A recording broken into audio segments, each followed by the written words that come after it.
How can design education nurture resilience? Through student, educator, and industry perspectives, this session from WDO Education Member Creya Learning explores how the school, based in Hyderabad, India, has embraced hands-on, maker-based learning to foster experimentation, reflection, and adaptive thinking in the classroom and beyond.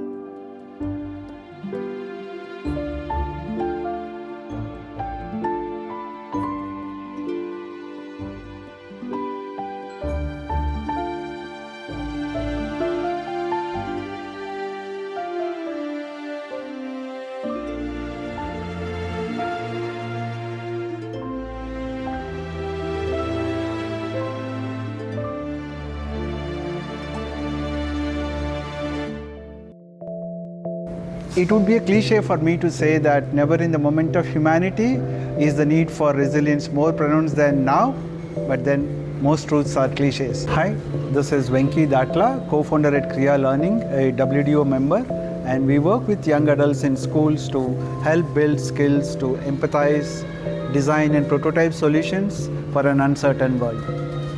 In schools across India and the Gulf, the makerspaces or design studios that we set up serve as sandboxes for students to work on real-world problem solving, which in turn drives design as a skill and design thinking as a thought process. To achieve this sustainably at scale, we have developed templates of physical environment that foster the process of trial and error as children prototype and test, a structured curriculum that enforces design thinking as a process in depth, and a training and support system that ensures teachers in schools are maker mentors and not lecturers. Before we start the journey, wishing all the WDO community members and the audience a wonderful World Industrial Design Day 2026. Our ancestral wisdom says that what cannot be molded as a young sapling is not likely to be bent when it is a fully grown tree. We are guided by this wisdom in our daily work. If we want to build the qualities of resilience, empathy, and design mindset in young adults, we have to start early so that these attributes, qualities, become part of them and not something that gets added on at a later stage. Design studios, through our maker innovation camps that are beyond classrooms, the I3 programs, and through our national level innovation competitions like the Junior Makeathons. Underpinning all of these initiatives is an extremely well curated, pedagogically grounded maker learning experiences that encourage students to think, create, and solve problems in a meaningful fashion. And the challenges these children take on, the students take on, are extremely diverse. Through all of this, students realize that innovation is ultimately about people. Now let's meet Janvi, who is kindly designing the program experience for students here at Creya. Maker spaces are like an oasis for children where they can come tinker, engage in freewheeling thinking, build, test, fail, try, and eventually create something that works.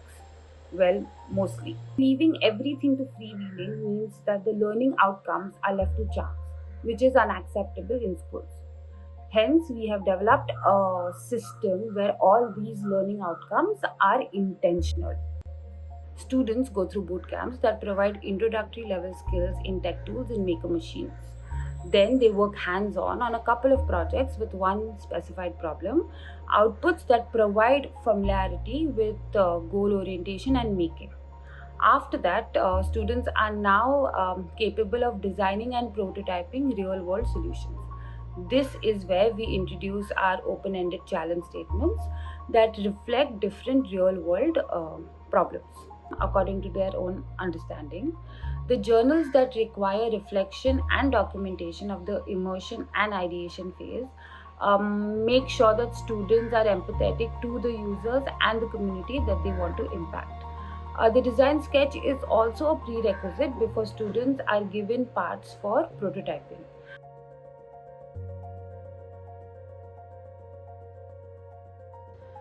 This whole process of making, testing, iterating, and going back to the drawing board to change and rework the design ensures systems thinking comes into play, and resilience is not just an afterthought.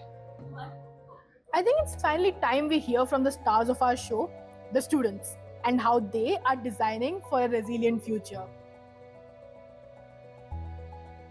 So this is a medical dispenser, like a pill dispenser, and we made it with the intention that it would help primarily targeting older citizens, like senior citizens, to make it convenient for them to organize their pills and take timely medications. And in our urban culture, where the children of the elderly are constantly busy, they don't always have the time to take care of their parents. So in that, when they forget their medications, it might lead to serious complications, because some medicines need to be taken on time for it to be effective. Medication. I would say that this project was actually inspired by our grandparents. So seeing me, observing my grandfather, he has a lot of medications to take. He's an 80-year-old man. So I think failing itself kind of motivated us to push through and make it work. It kind of motivated us to get this done, actually make it work. So I think it's only when you fail that you realize you missed out on something. Only by failing you can perfect a product, perfect a prototype. Because wherever you fail, those are your failure points. Those are the weakest parts of your structure. Okay, when considering the physical aspects of a project, as you can see, there's a small shaped thing over here, a piece for structural support. And when we didn't add that, we realized that it was falling apart. So we had to come up with an idea to make it stable. So again, we failed and then learned through the failure to how to structurally support the model. The process of prototyping needs a lot of passion to complete. In this journey of prototyping and making our final model, he was a very he's not like a person who was very like a team worker, and I was a pretty shy person. So we had to come together and think of an idea. So that's kind of expanded our boundaries, and I have learned to open up more to others and everyone else, and he learned to be a team worker. So again, this journey of prototyping has quite literally expanded our boundaries in that sense. We implemented a lot of fail-safes. We implemented a lot of plan Bs into that, so that even if there are any uncontrollable variables that happen in the real world, it can still do the main core task of delivering medicines on time. Another fail-safe is that this will be connected to the internet through an app, and you can control it with the app as well. But when you're uploading timings, uploading which medicine need to come out when, it has to be in the system. It cannot be from the app, because what if the Wi-Fi fails? What if the Bluetooth connection fails? We cannot rely on technologies which can fail. So we are using a hardware clock. Yeah, it's a backup plan. Again, as I mentioned before, failing again and again and trying to work around it and fix the problem, even though it was frustrating and everything, the fact that I pushed through was like a new resilient side of me that I hadn't discovered previously. So in those senses, I would say through the process, I became more resilient. See, we missed our Tylenol medication, right? Now I'm saying you have to take Tylenol, and it's beeping. So beeping. And medication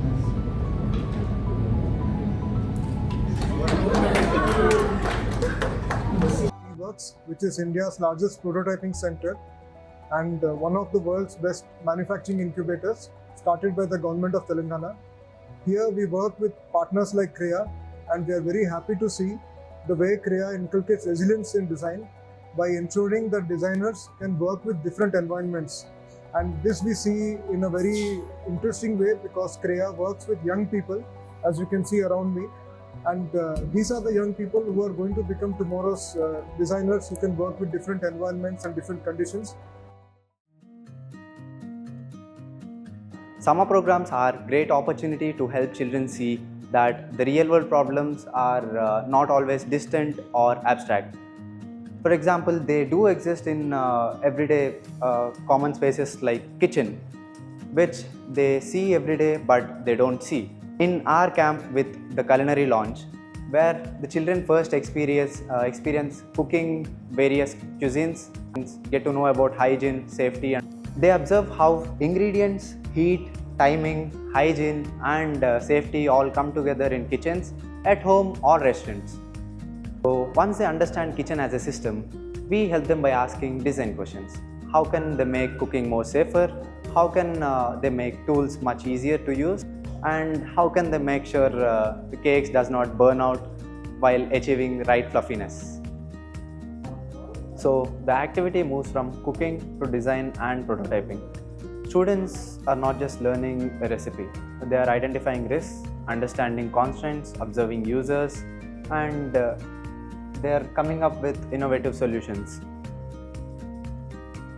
For example, they have made a system using sensors and a microcontroller which triggers exhaust fan based on smoke level, and where in this case refrigerator using AI recognition system that helps reorder stock, and coming to this, which helps grannies not to forget to add all the spices. To tell you that you have to add the ingredients, you can set the timer for like 15 minutes, 5 minutes according to what you're cooking.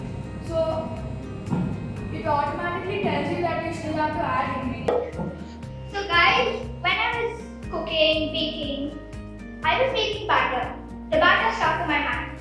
I had to go wash it. When the batter stuck to my hand, when I opened the faucet, the batter stuck to the tap. An issue that I faced in the kitchen. I made this automatic water pot. So this is all experimentation, and cheers to every one of us for allowing them to learn, explore, fail, relearn, learn again. Tomorrow they'll apply the same thing somewhere else in a sport or academics. In JMT 2024, we created Unwack, a smart stick for the visually challenged people. We met visually challenged people, listened to their life experiences, and got to know how they navigate their daily life with difficulties. So, we created a solution that is not just a device, but also which helps them utilize their other senses more effectively and confidently. The experience motivated us to continue innovating. In JMT 2026, we met farmers and we spoke with our grandparents and learned about the challenges which they are facing in storing the dry goods. Through these insights, we developed a pyramid-based storage unit which maintains optimum dryness and preserves both quality and quantity of the stored produce. Both these experiences have taught us something important. It has taught us what a resilience-led innovation is. I was the chief jury member at the JMT innovation event at IIT Madras last year, 2025. And I was really amazed to see the quality of ideas that were presented by these very young students. And they didn't just present their idea, but they had completed a fairly good proof of concept.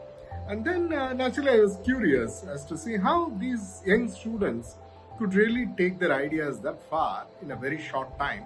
Two skills came out very, very clear. One is their ability to shape up their idea from just a raw creative idea to something which is a complete design, built and tested so that its technical feasibility is well proven.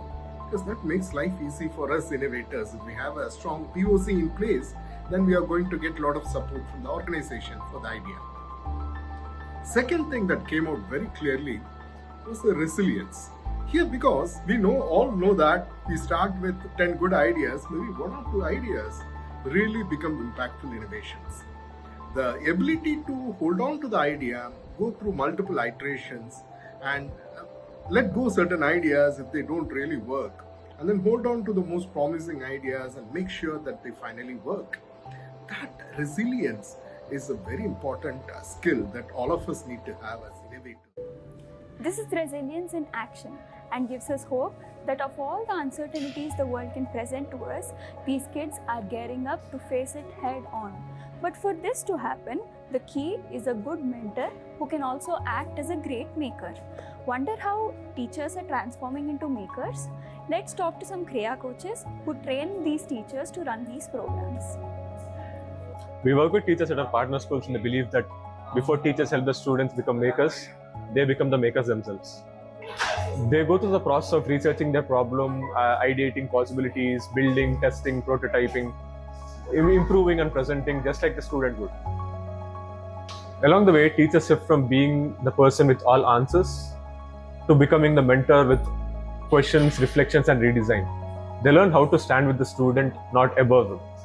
Maker and teacher roles allows them to share best practices among educators regarding what works in school context. The hands-on training programs help me experience the maker journey firsthand. That itself is powerful. When students see that their teacher is also willing to try, fail, learn and redesign, they feel free to do the same. I see the maker space in my school as not just about technology, tool or building models. It is also about the pedagogy behind making, how it guides students through inquiry, design thinking, collaboration, reflection and improvement. Working with teachers from other schools who were the part of the maker and teacher cohort, I explored how to observe the learning journey and not just the final product. The 360-degree assessment approach considers my own observation, interaction with the students, their individual responses, and peer feedbacks. This helps us examine important outcomes such as collaboration, communication, critical thinking, and creative thinking. From intention to action, let's now speak to some school leaders about how resilience as a concept is very important for their students' learning curve. The classroom controlled environment is not going to prepare them for the outside world. Through Creya Design and Prototype program, our students are getting the platform to learn the skill set that will keep them relevant in this vulnerable world. Under the guidance of the Creya mentors, they are learning to ideate, they are learning to fail, they are learning to take feedback from their failures and go back to the drawing board. Students at GEMS, our own Indian school, have been part of this maker's experiences for over a decade.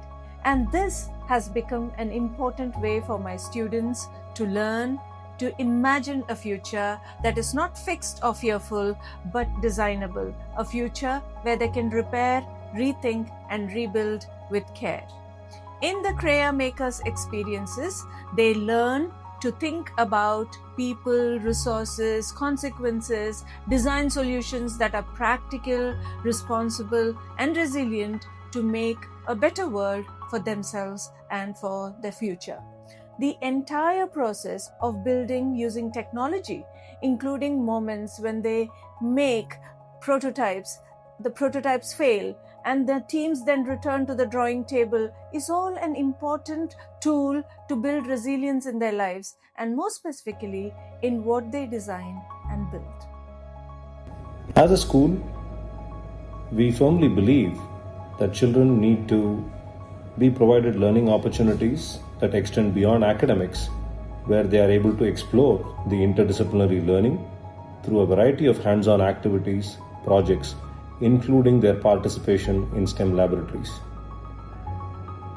In this regard, we believe that well-curated projects across disciplines that require the children to engage in learning and being able to use design thinking to solve problems that have a real-world connect is of extreme criticality. That was all about how Creya fosters design, making, and resilience along the way.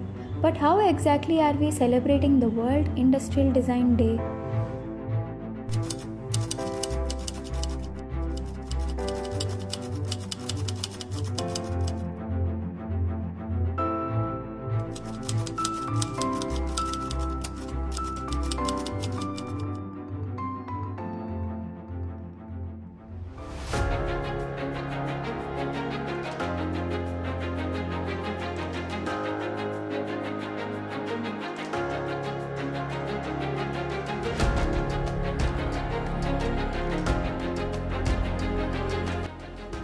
Globally recognized organization looking to build design awareness, industrial design awareness in students.